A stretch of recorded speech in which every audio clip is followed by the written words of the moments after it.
A new release on 4K is Saw X. Now, I am a fan of the Saw series. My particular favourites in this series are the first one and Jigsaw Part 8, I believe, because I feel like the mystery is a real kind of standout for me. It's something that drives the narrative forward and keeps me interested, rather than just having people being tortured for the sake of it. I like a little bit of story with my gore as well, and you definitely get that with Saw 10.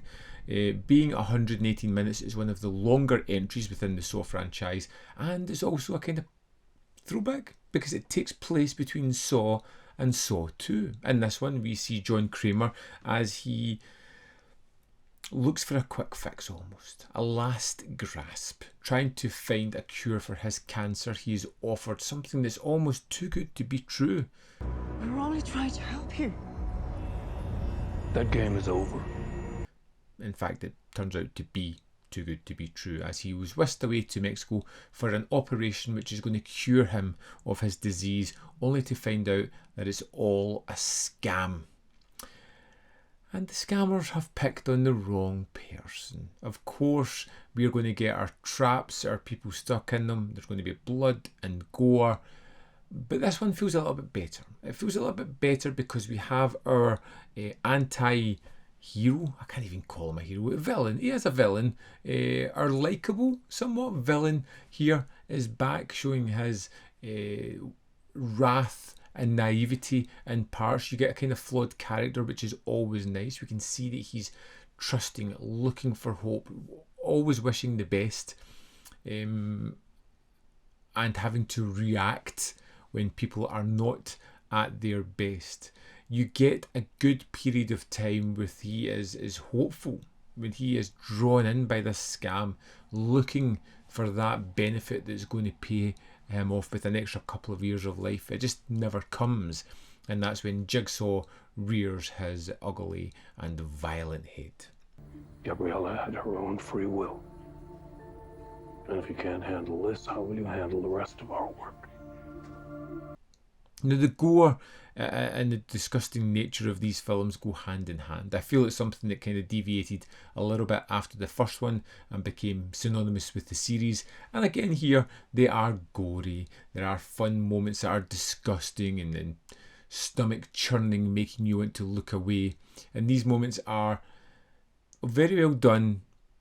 And I feel like they sometimes become the highlight of a series where it maybe shouldn't be the highlight.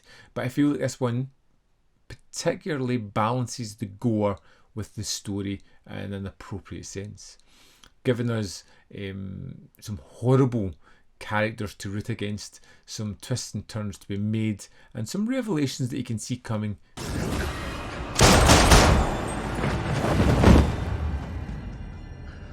Saw 10 was fun. It was a surprise, especially after the diabolical 9th entry Spiral, which I just downright hated.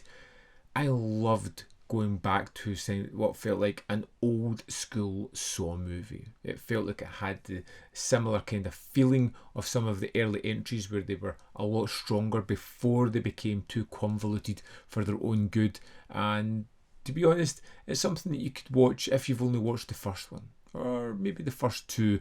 It fits in perfectly well with that, and I feel like it was a really kind of strong return to form for the Saw franchise. It's out now on 4K UHD, which I missed in the cinema, so I was very happy to check this one out, and one of the rare current movies that I've watched as well.